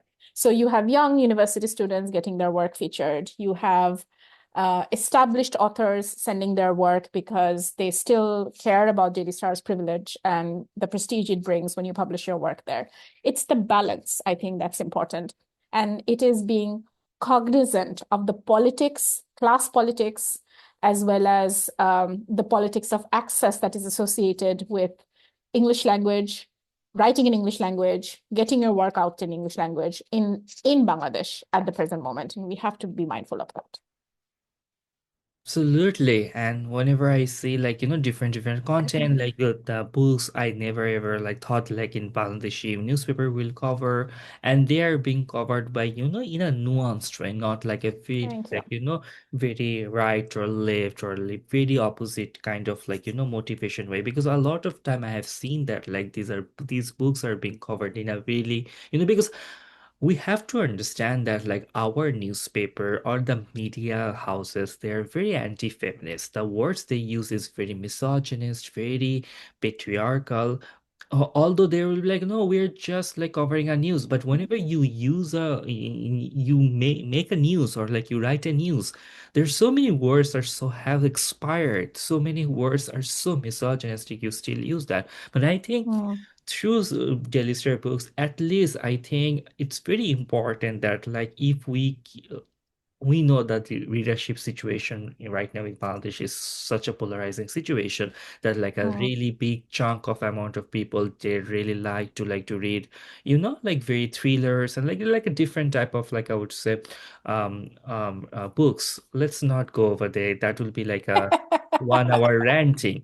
But coming back to that, like if we do not deliberately, like, you know, promote or at mm, least talk about feminist books or the books which can make changes in the community. exactly. Because whenever I grew up, I also had like limitation expectation. Like you said, like Human Ahmed, I think my feminist consciousness when it came back, and when I start reading Human Ahmed, I cannot read Human Ahmed anymore Not because of, anymore, like, you know, because of, unfortunately. unfortunately, I cannot read Human Ahmed anymore.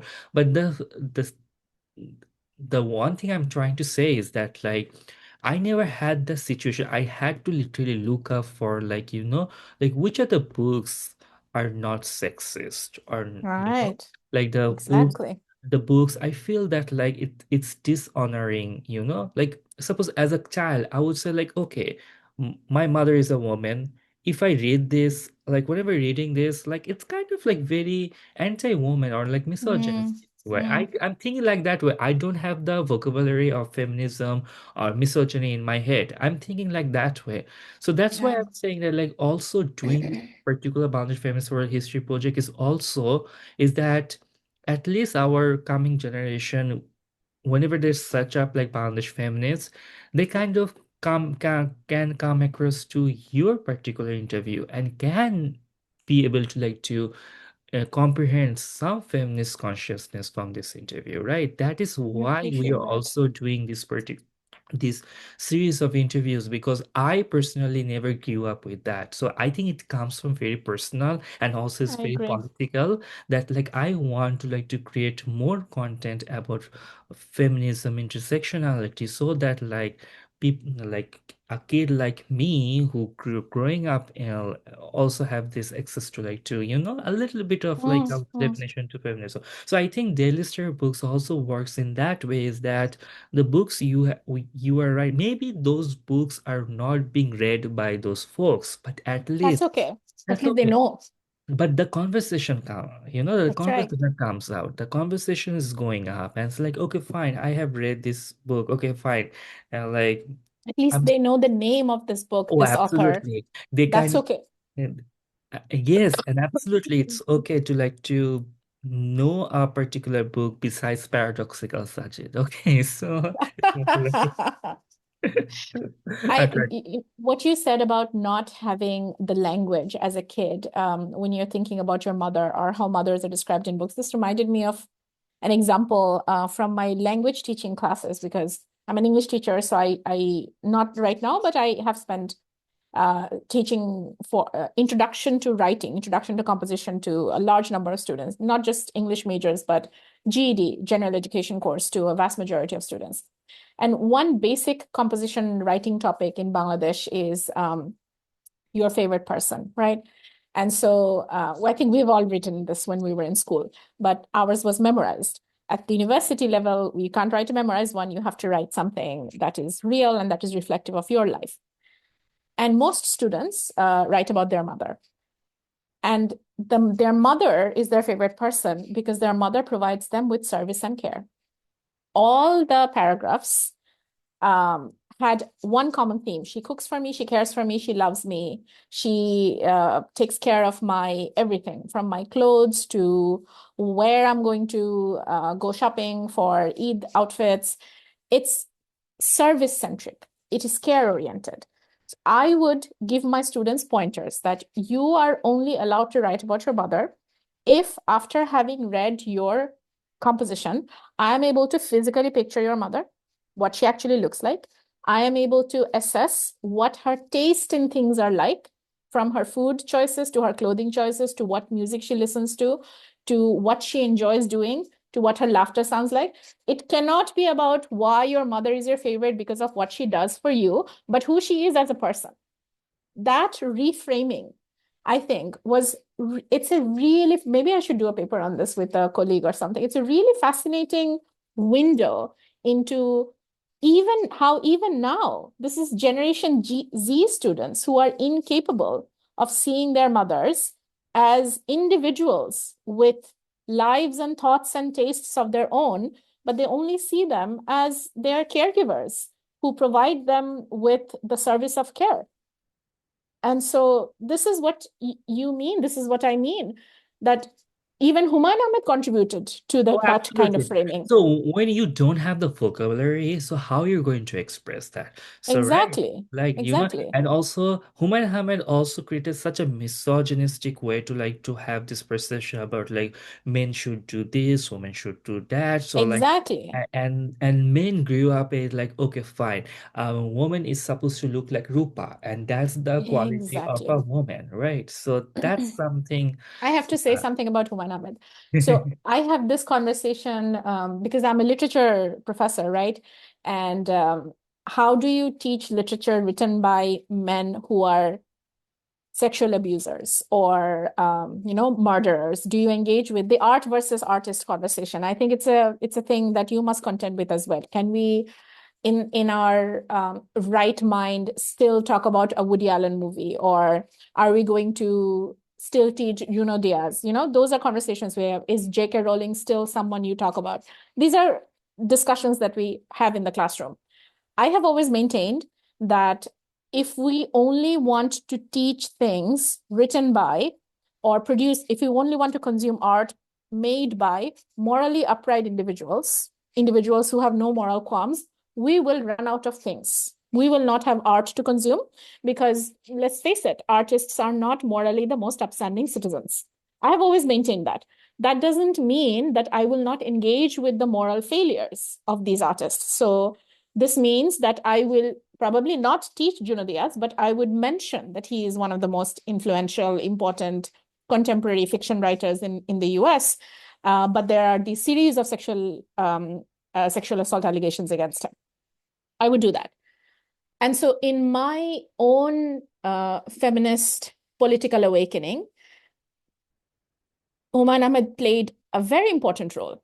Humayun Ahmed's women, I have very complex ideas about him, about Humayun Ahmed's women, right? On one hand, they are mere caricatures of his imagination. On the other hand, they were objects of desire, and there is some beauty to that. And he gave them prominence in his text. So there's a lot. There's a lot. Humayun Ahmed played an important role in my formation as a reader, as a thinker, as a consumer of literature. So I would maintain that I am allowed to include him. If I'm talking about the contemporary Bangladeshi literary scene, I will include him in my writing, in my critical writing. So I would do that. But it's recently when I have read the counter account of what really went on during his PhD days in the US. I don't know if you have read. The Gulde, Correct. yeah, oh yeah, Right. yeah.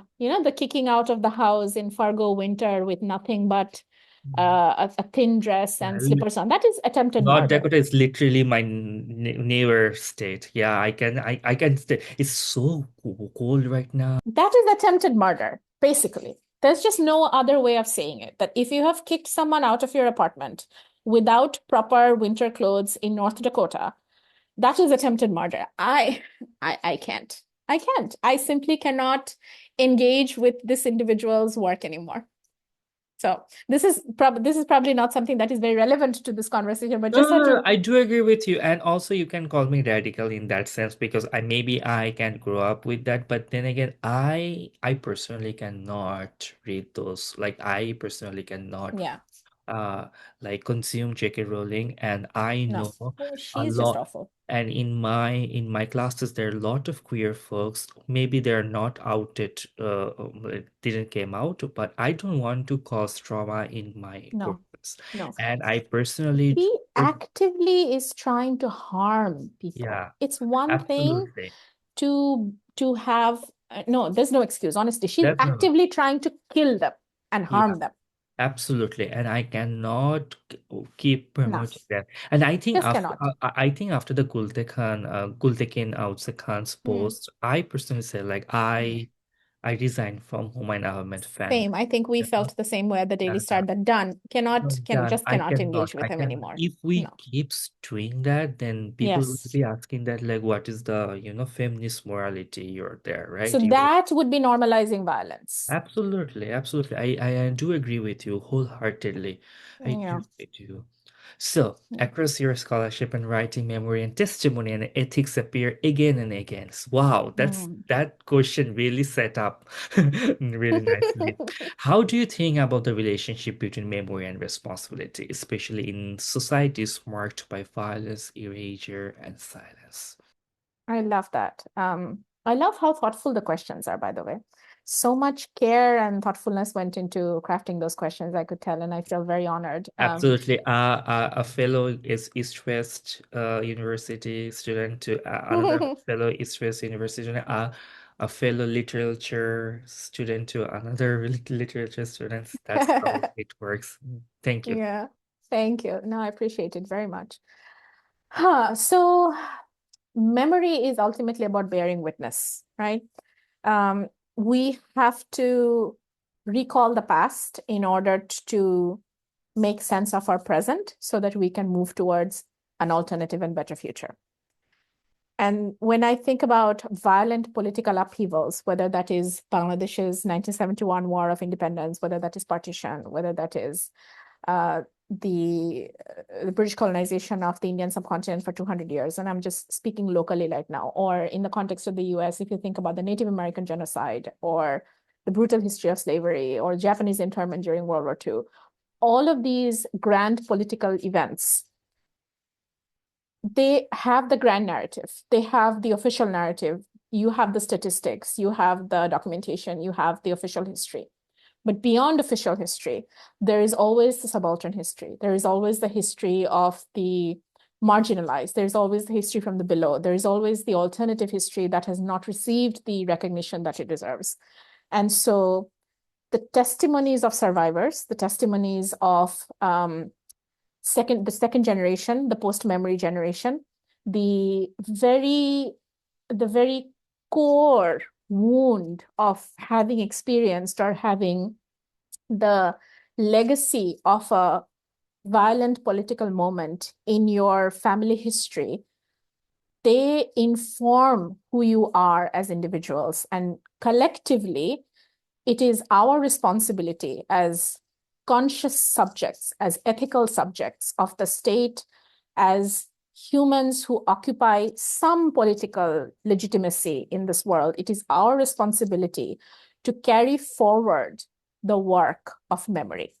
Memory is deeply rooted in the politics of history, in the politics of present, and in the politics of future. It is not something that is, once again, abstract and theoretical. Let me speak from my personal experience a bit.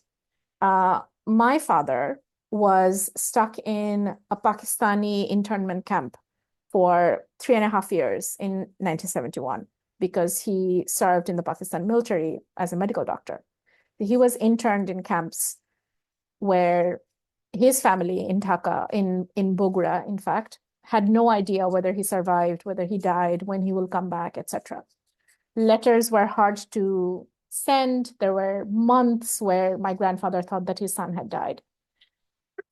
My father never spoke of his time in the camps for the longest time. It is only during COVID, when I was doing doctoral work and I was in Bangladesh, and I was telling him that I'm reading up on the Holocaust and Holocaust memory work. He started telling me that he first read about Holocaust and Primo Levi's accounts of living in the concentration camp when he himself was in a camp. So this is part of my family history, to remember what happened to my father during 1971. My mother and her family, including 7 siblings and parents and extended family, it took them 11 days to travel from Pabna to Khulna during the 1971 War of Liberation, where they sometimes walked by foot, sometimes they were on Guru Gari, there were other times when they were on a train. They were a long kafila of people walking, trying to survive this war.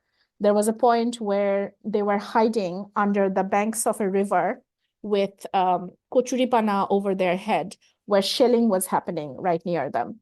My mom, she was a university student at that time. She was the de facto leader right after her father.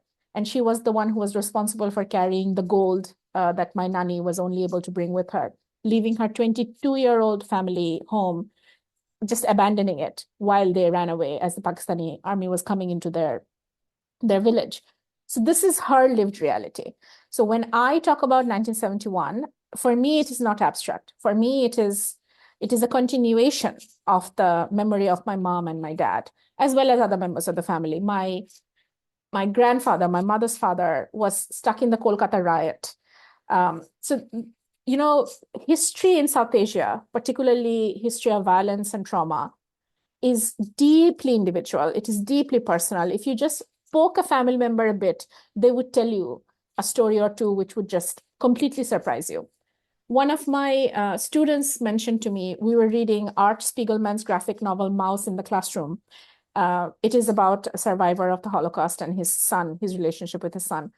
And the son keeps complaining about how miserly his father is. And the father says in one of the first pages of the book, he says something like, "What is friendship? Lock up a few friends in a room without any food, and then you'll understand what friendship is." And he's very stingy about food, doesn't want to waste a single morsel of food.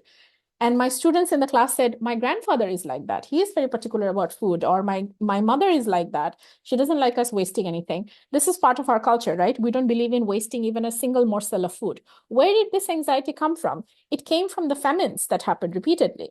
So even if your grandmother or my grandmother herself weren't alive during the famines themselves, but they have inherited the trauma of starvation and of not having access to food that your body actually needs. This is what I mean by memory work and trauma work and bearing witness to history. It is important to acknowledge what happened in order to understand the present so that we can build a different future. This is how I see memory work and trauma work and bearing witness to memory. Thank you so much. And wow, that's such a nice way to put this together. Yeah, we do not like to waste food. I think my father is also kind of like that because of he also experienced liberation war so closely, right? See? So Yeah. that that's the sentiment comes from. Thank you. So looking ahead, what do you think feminist scholarship and cultural work must continue to hold on to, particularly for young scholars and students navigating increasingly precarious intellectual and political landscapes? Hmm. I would say let's start at the personal. We need to build allyship. We cannot fight this fight alone.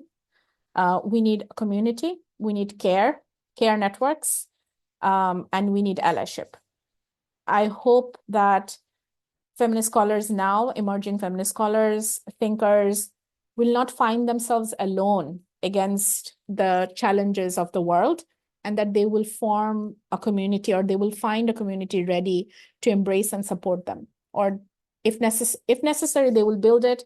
If it's there, they would like to be a part of it. Simply put, I don't want us to fight the lone fight. This fight, we need fellow warriors. So this is very important to me. The second thing I would say is, no matter how discouraging everything seems, there is no alternative to speaking truth to power, right? So that's the second thing. The third thing is, this is probably slightly contradictory to the second point I just made. We must do it while being cautious and careful. We have to survive what is happening. The entire world is experiencing a turn towards intolerance. The world has become more intolerant than it has been. I would say the liberal world order that I and people of my generation grew up in no longer exists or is on the verge of collapsing. So it's a changing landscape when it comes to the order of the world itself, right? It is no longer safe to be as, what's the word I'm looking for? To be as truthful about certain subjects as we would like to at all times. So to choose your battles. I think this is something I tell my students a lot. Pick your battles.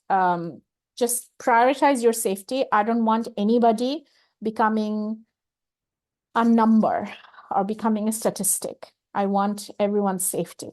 So those, I think, would be my three things. A network that protects us, that we feel protected by, that we want to be a part of to protect others, a network of allyship and friendship and comrade relationships, which is built on kindness and community. Remembering that it is still our responsibility to speak truth to power, to continue to fight the good fight. And finally, to remember that even as we fight it, we have to take great pains to be careful and do self-care, because we must protect ourselves. We don't want to not be here. We want to be here. We deserve to be here. We want to keep occupying space. We don't want them to remove us Oh, from absolutely. existence.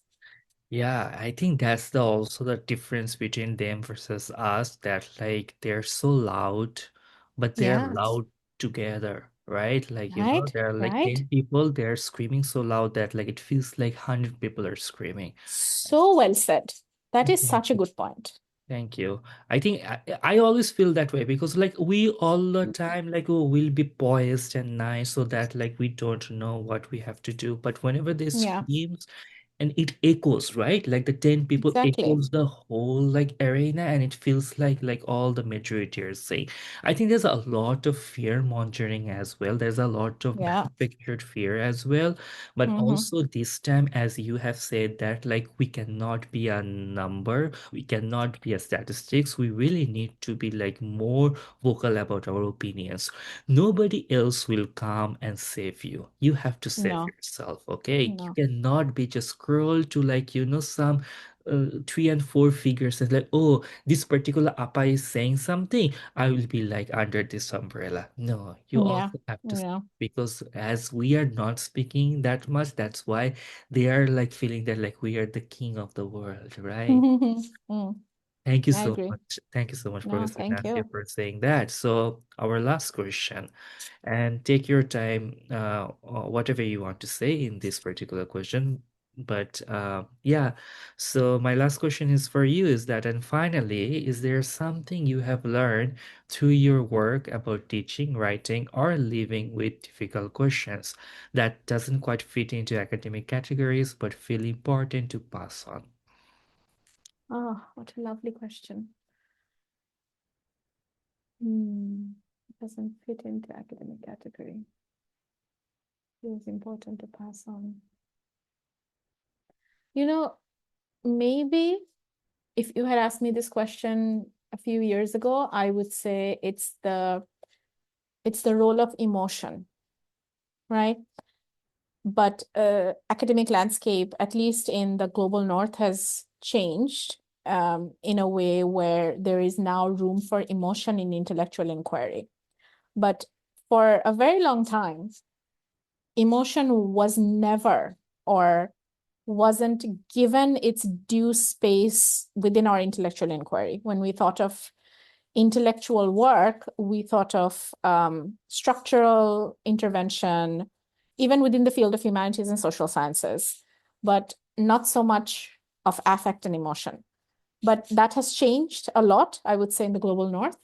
And that change is visible here as well. Now, I think maybe I would maybe make the question slightly narrower or make my answer slightly narrower and say, I think the emotion hmm, of rage probably needs to be made more visible in our work. This is probably in continuation of what you said. Um, and I don't just mean feminist rage. I mean rage against injustice in general, rage against hegemonized power structures in general, and using rage as a tool to protest, but also as a tool of possibility. I think I would want us, I'm not saying that it doesn't exist within academic framework, it does. I'm saying that it needs to take up more room. It needs to occupy more space. Rage as an emotion. We need to be more enraged about the injustices, and we need to use that rage as a metric through which we can intervene, as well as use rage as a tool of possibility and potentiality so that structures can be challenged. This is probably something I would want to encourage young feminists, young thinkers, young individuals to keep in mind. And we have seen what great things can happen when people are enraged. Bad things happen too, but if you use it in a generative, productive, potentiality, as a tool of potentiality, great things can happen. Yeah, sometimes I do say jokingly that like we really need to get more offend more frequently. Okay, I think we have become so immune to like to no like we're strong. This will not Yeah, happen. That will not happen. Yeah, we need to get angry about everything. Like the right is right now getting offended left and right, that's like right. up and That's down. right. Everything is just bothering them. Like we need to get more bothered. Like yes, absolutely. Rage needs to make a comeback. I Yes. agree. I agree. I mean, think of it this way.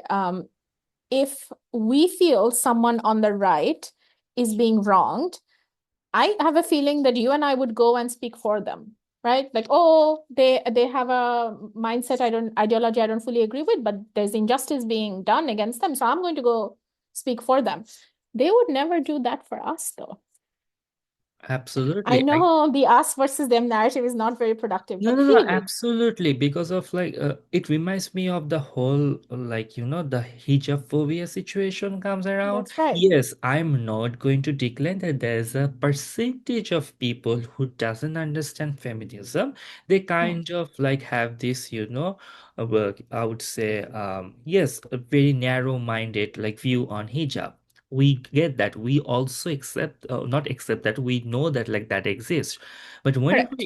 whenever that kind of like comes out, I don't think feminists stay quiet and say that like we're going to like do this, like like this hijab phobia to be like translated That's to like a right. normalization. We always say that like it's all about a woman's, I would say, Choice. choice to like to make if they're going to Correct. like, to wear a hijab or not. It's not our own headache to make that choice. It's all about like Correct. the agency.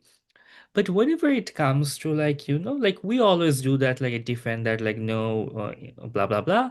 But when it comes to like a person is being harassed in a bus, right? And also this particular person is being harassed because of the particular outside address they have, like were. I never ever seen like right going to be saying that like, oh my God, we also need to be That's like right. defending that. Harassment is harassment. There's nothing like you Exactly. have like to but or if there's no but and if in an harassment, right? And I Exactly. and I think sometimes we do lose these words because of like we do go and defend and we also have to understand like that they will never come and defend us. So I think No, we also have to, but then again, it doesn't mean that like we are going to stop defending that. We are no, going to no, no, always no. defend our feminist consciousness, always defend whatever is wrong, whatever Absolutely. or whatever Absolutely. is I wrong stand by with that. I yeah, stand by absolutely. that. Yeah, absolutely. Whatever is wrong with this Yeah. heteropatriarchal society. But then again, I also do get a lot of folks like us feel very defeated and very feel exhausted by defending. Hmm. And we also need Yeah. to like to acknowledge that fatigue, that like this fatigue is also generated by the opposition party, right? Absolutely. That's such Yeah. a good point as well. Yeah, absolutely. And And like you said, be we have to accept that the fatigue is also allowed. that we are allowed to be fatigued from doing the defending of those rights that, that they wouldn't do it. Yeah, you understand my point. I do understand your point, yeah. Professor Nazia, thank you so much for your generosity, your rigor, and your commitment to asking difficult questions across classrooms, text, and public spaces. Your work reminds us that feminist thinking is not only about critique, but about ethical responsibility, about how we choose to see, teach, and remember. To everyone watching, thank you so much for joining us. This is Bangladesh Feminist Oral History Project, a living archive of voices committed to documenting feminist stories, struggles, and solidarities. Thank you again, Professor Nazia, and thank you so much, all of us, for being with us. Thank you so much, Tanvir. This was such a pleasure. Thank you Thank so you much for so the much. very thoughtful questions. I'm really grateful to be a part of this conversation. Thank you so Thank you. This much. was such a So pleasure. thank you so much for Thank joining. you. Thank you. Thank you so much.